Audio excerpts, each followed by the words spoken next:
Tonight, forward motion amid new fears.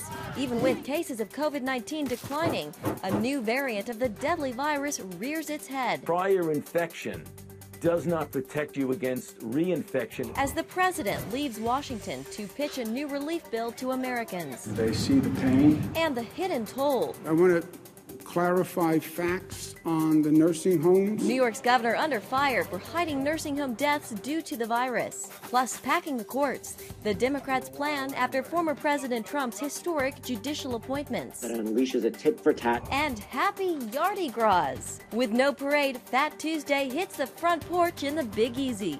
All this and more tonight on Faith Nation.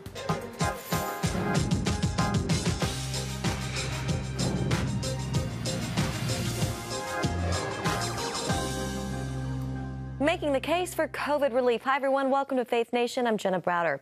Tonight, President Biden is on his first official trip outside the Washington Beltway, hoping to rally support for his $1.9 trillion COVID relief plan.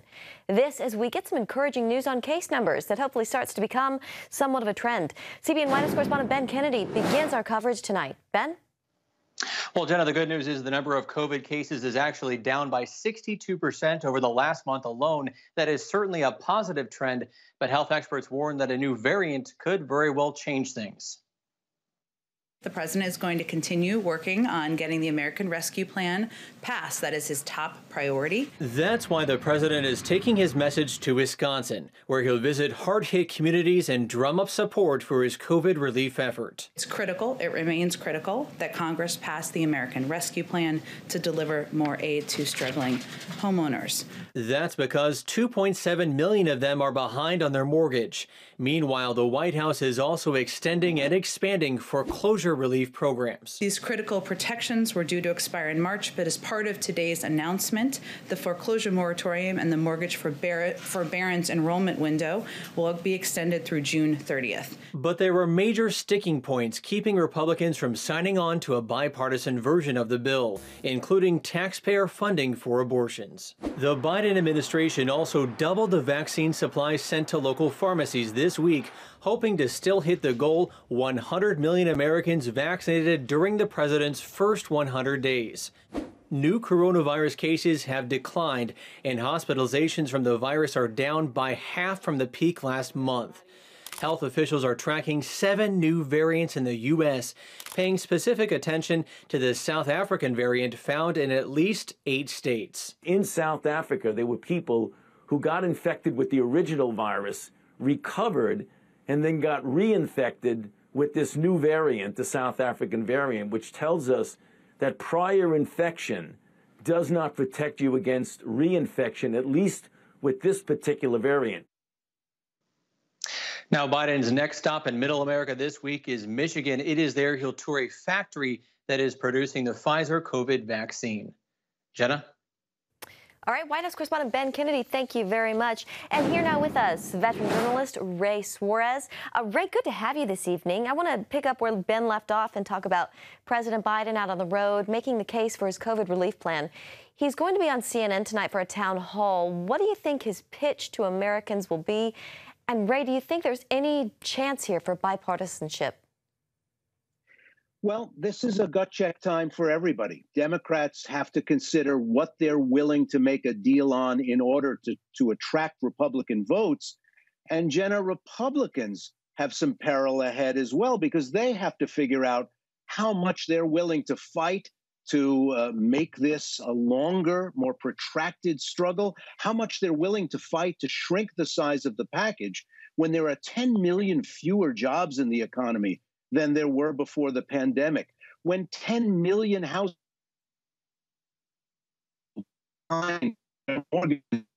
and 20 renters are behind on their rent. How hard are you willing to fight? You could win on the politics and lose on the policy and do yourself some real damage. You know, Democrats control Washington, both chambers of Congress, the White House. Do they really need to cooperate with Republicans here? Well, they don't need to. They can get what they want without attracting Republican votes, but they want them. And that's certainly in Joe Biden's wheelhouse as a deal maker as a conciliator. He's been meeting with a lot of Republican members of the Senate over the last 10 days, some of them saying they've never met with a president in recent years the way they've already had FaceTime with Joe Biden. So he's working it. He wants some Republican help on this. It remains to be seen whether he's going to get it.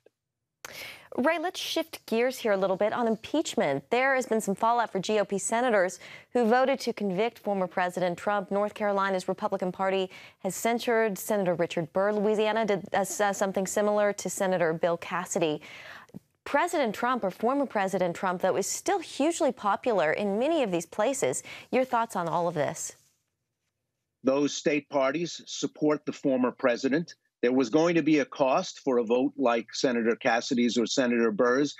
Senator Burr's not running for re-election in the next Senate go-round in 2022. Senator Cassidy probably thinks he has a longer-term future. Remember, there is no election tomorrow or next week or next month. This may look a lot different by the end of next year, and they will have enough of a breather to survive any political fallout that comes from that vote. So Congress is set to establish, Ray, an independent 9/11-style commission to investigate what led up to the Capitol Hill riot on January 6th in the first place. Speaker Nancy Pelosi, she's getting quite a bit of criticism from some of her critics for, they think this should have happened before former President Trump was impeached. What do you think? Is that a fair criticism? How do you see it? There's a lot of public curiosity about what happened. A lot of members of the House and Senate from both parties want to know why the security posture was so low key on January 6th. What went into that decision making? The question now is whether a commission will really have the teeth and the tenacity to get to the bottom of this, or whether hearings, which have already begun on Capitol Hill, will be enough to satisfy some of this need for answers that's being expressed in a lot of different sectors of the Capitol this week. Jenna? Yeah, we'll see how politicized it gets. We can hope it won't too much, but to be seen. All right, Ray Suarez, it's good to have you with us this evening. Thank you very much. Thanks a lot. Well, a COVID-19 cover-up. That is what New York Governor Andrew Cuomo is accused of after his secretary admitted that his administration withheld data on coronavirus nursing home deaths. The governor tried to put out the fire in a news conference you maybe saw. I want to clarify facts on the nursing homes. The governor telling cameras his administration was honest in its reporting of COVID nursing home deaths, but conceding. I understand the public had many questions and concerns, and the press had many questions about nursing homes primarily. And I understand that they were not answered quickly enough. Last week it was revealed 12,743 long-term patients died of the virus in New York, much higher than the state's official tally of 8,500. And in a phone call with New York State Democrats, Cuomo's secretary admitted that his office withheld data on the number of COVID nursing home deaths because they were afraid it would be used against them in a Justice Department investigation. There is a toxic political environment, and everything gets politicized. Last March, Cuomo issued a mandate allowing some 9,000 COVID-positive patients into nursing homes. Families want to know if their loved ones could have been saved. Our seniors deserve justice. And that requires an independent investigation with subpoena power. Fox News' Janice Dean lost both of her in-laws and has been speaking out about Cuomo for months. He is a liar. He just continues to lie and deflect and blame everyone else. She wants an independent, bipartisan investigation into Cuomo and his administration. I am calling on every single lawmaker in Albany and also on the federal level. Do you not see what is happening right now? Do you not care about all of the people in New York State that want to find out why their loved ones died in nursing homes? He didn't follow the science. You don't put infected patients into nursing homes. That is the bottom line, Governor. Calls for the governor to resign continue to grow, and lawmakers on both sides of the aisle are taking action. Today I'm calling upon the Department of Justice and Attorney General James to investigate Governor Cuomo and his administration from top to bottom. Democratic Assemblywoman Alessandra Biaggi To New Yorkers watching Cuomo's press conference, it is riddled with lies, theater, and deflection. The truth is everybody did everything they could. Investigation. State Democrats also discussed taking away the governor's emergency powers to deal with the pandemic. Well, no power and life-threatening cold. That is what millions of Americans are facing tonight after a massive winter storm. In the Houston area alone, there are over 1 million Texans without power. It's critically important for the power to be restored as quickly as possible. That's important.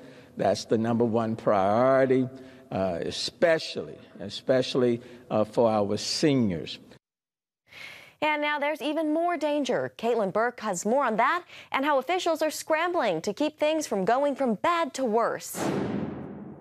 Extreme cold poses a new threat to residents in the South as millions are without electricity and the region's power grid is at risk of failing. The next few days are going to be very tough. To those who have lost power, I know you are frustrated. I know you're miserable. I know you're uncomfortable.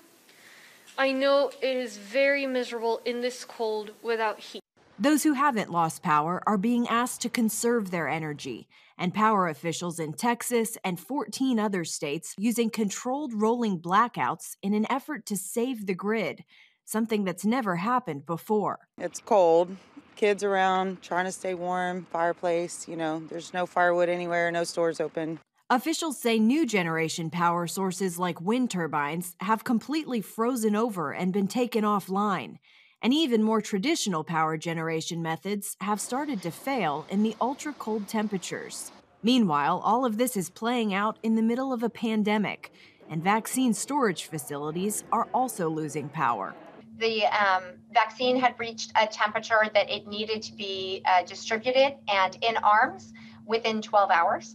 We began immediately upon notification, mounting a vaccine campaign unexpectedly because we're in the middle of a disaster. Travel conditions also remain a problem, as many areas have solid layers of ice coating roadways. In Tennessee, this pickup truck pulls out of a driveway and then slides sideways down the street. In Mississippi, at least 5 18-wheelers involved in this pileup. And in Texas, a man standing by this SUV barely escaped after a second car came flying down an embankment. Overnight, a tornado generated by the winter storm destroyed homes in a North Carolina town, killing at least 3 people. As of this morning, more than 70% of the continental U.S. is covered in snow, and weather officials say more than 50 million people could see temperatures dip below zero over the next several days. Caitlin Burke, CBN News. All right, thank you, Caitlin. Coming up, packing the courts. The Democrats' plan after former President Trump's historic court appointments. Hey, if you're tired and exhausted all day, you can't think clearly, and you really just need a cup or even a pot of coffee to get through your day, then join me, Dr. Josh Axe, for this new series where I'm going to teach you how to transform your diet and use essential oils and supplements to get a better night's sleep. Wake up to your best life. Call 1-800-700-7000 to get your free DVD or booklet of Protect Your Sleep today. It's about the competition. I kind of put that pressure on myself, and I think people had expectations. It's about overcoming. We use this phrase all the time, keep chopping, keep practicing hard. It's about going the distance. I think as a father, it's my job, to lead, just be the best husband and father I can be. Watch Going the Distance with Sean Brown Saturday night at 7:30 on the CBN News Channel. Orphans Promise is committed to loving and serving at-risk children, to helping keep families together, and to creating opportunities for strong and sustainable communities around the world. We're working in over 60 countries around the world, and with your help, we can do even more. There's an old African proverb I love that says, if you want to run fast, run alone. But if you want to run far, run together. At Orphans Promise, we want to run far so we can touch the lives of as many orphaned and vulnerable children as possible. But we don't want to go alone. We're out to change the world, one child, one family, one community at a time. Will you join us?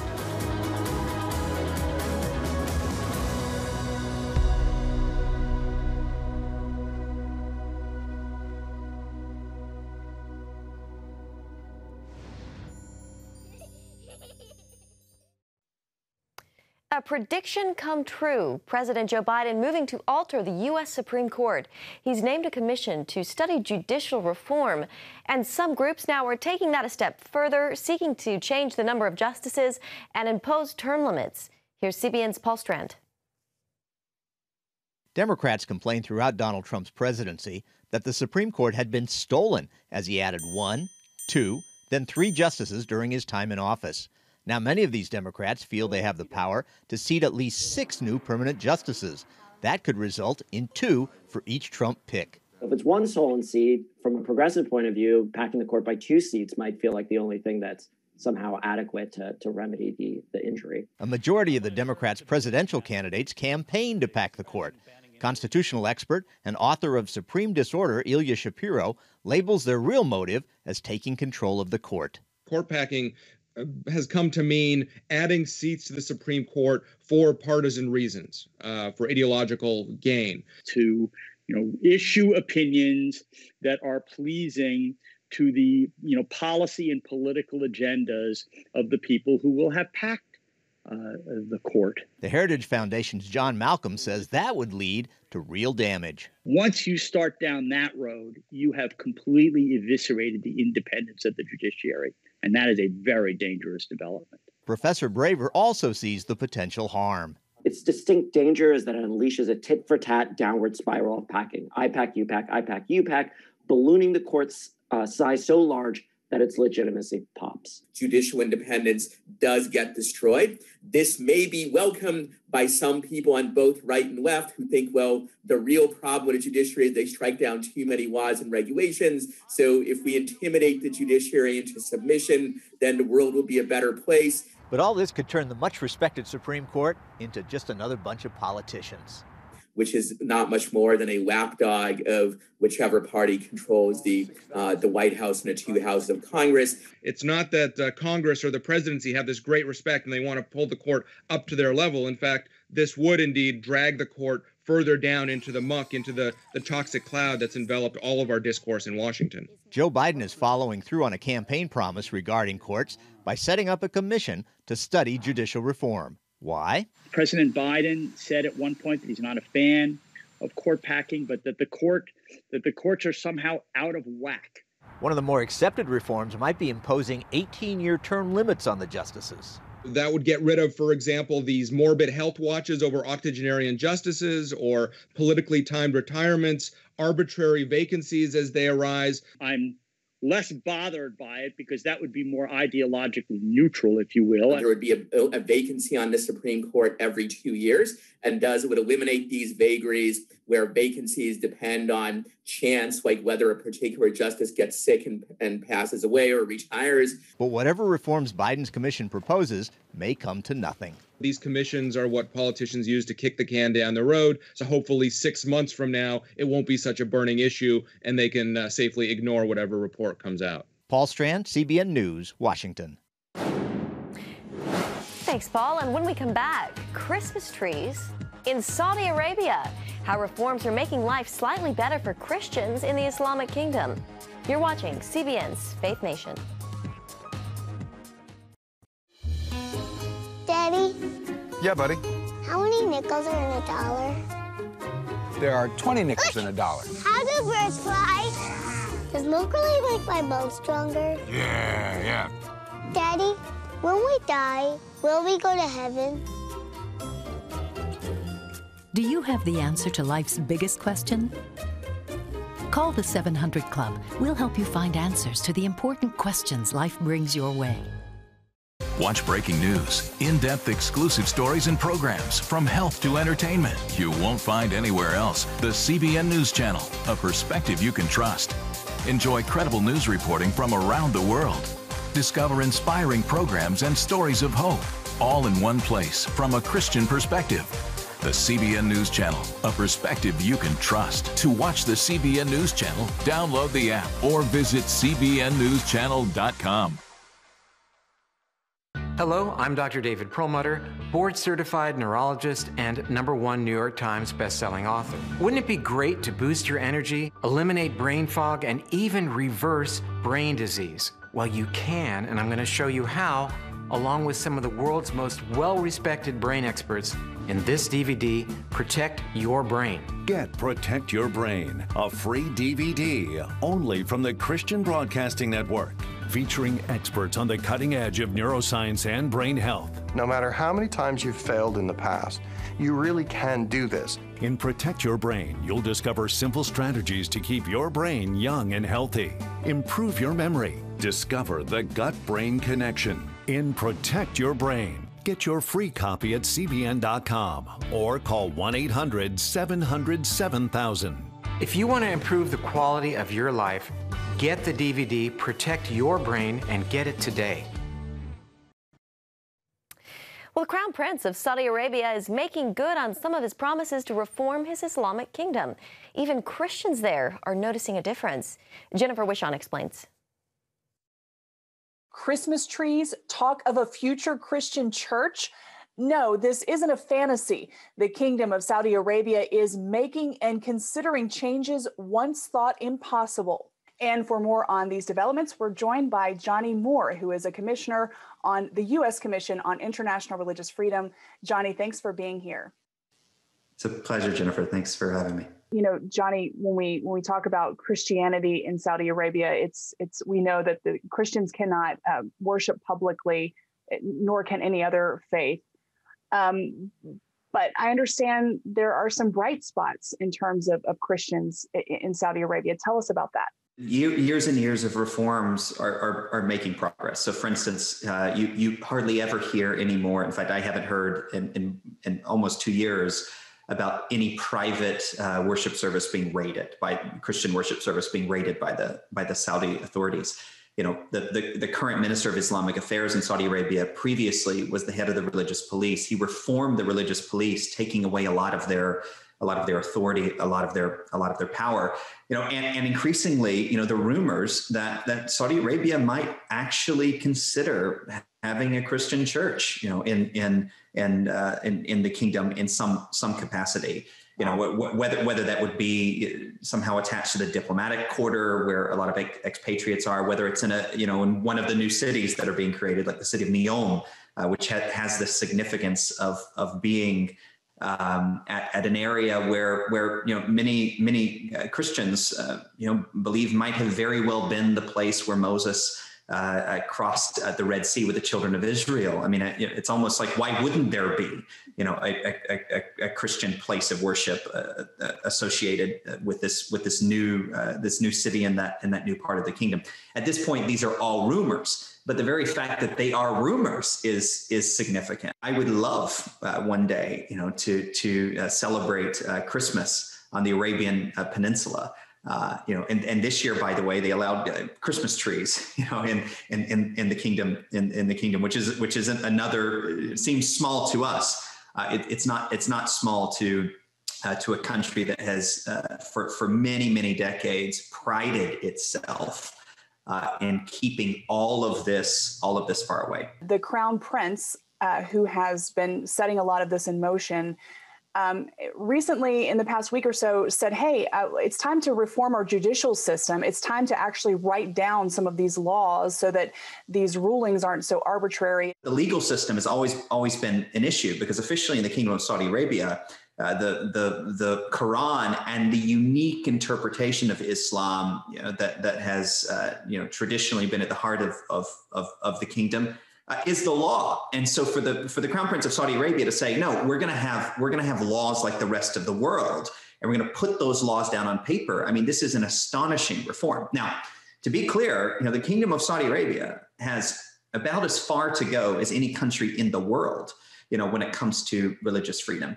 It is also true that there are very, very few places in the world where change is happening on this level. Increasingly, we're seeing strong leadership throughout the Arab world that is pushing back on extremism and saying it's not enough to stop the extremist. The real way of stopping extremism is raising a generation that doesn't have to fear those who worship differently. Johnny Moore, thank you for joining us.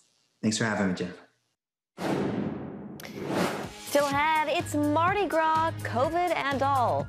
So what do you call a Mardi Gras celebration in your front yard?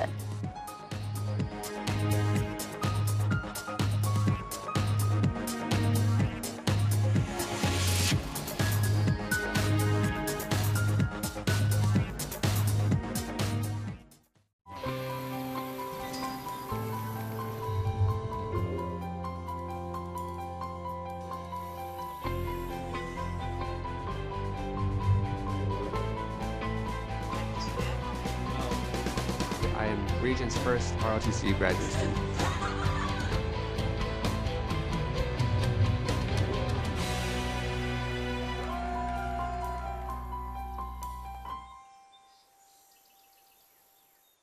Five, 4, 3, 2, 1. I'm Ephraim Graham. Welcome to Studio 5. Get on it. All that's new and now in the world of uplifting entertainment with celebrity interviews. There's a higher contribution I will make. Musical performances. I'll give you my best praise. Plus movie and TV news. See it and be uplifted. On Studio 5. Every Wednesday at 5 p.m. Eastern at cbn.com/Studio 5. How'd you like to get a redo on your health, on your body, on your arteries, so you could have the energy you had 20 years ago? The great news is you can. I'm Dr. Mike Roizen, chair of the Wellness Institute at the Cleveland Clinic. I've written 4 New York Times bestsellers. But even better than having to read all that, you can listen to this DVD and watch it. Protect your heart? Yes, you can. Here's how. Go to cbn.com or call 1-800-700-7000 for your free copy of Protect Your Heart. Let the medical experts show you their new discoveries on how to avoid heart disease and even reverse it. Easy steps to uncover the hidden dangers in your medicine cabinet, reduce stress, and get a complete do-over for your health. Call 1-800-700-7000. That's 1-800-700-7000. Or go to cbn.com to claim your free copy of Protect Your Heart. Finally tonight, let the good times roll. It is Mardi Gras, but this year, because of COVID-19, celebrations do look a little different down in the Big Easy. Nearly 3,000 homes are taking part in what spectators are calling Yardi Gras, decorating their homes like parade floats. The porch parade started when one local tweeted that she was planning on turning her home into a float to keep the spirit alive. And it's doing a lot of good. Small businesses getting a hand up as these folks rent and buy props from local artists and parade float companies. So good for them. And today being Fat Tuesday, that means tomorrow is Ash Wednesday. So we will be here for that, and we hope you'll join us. Have a great evening, everybody.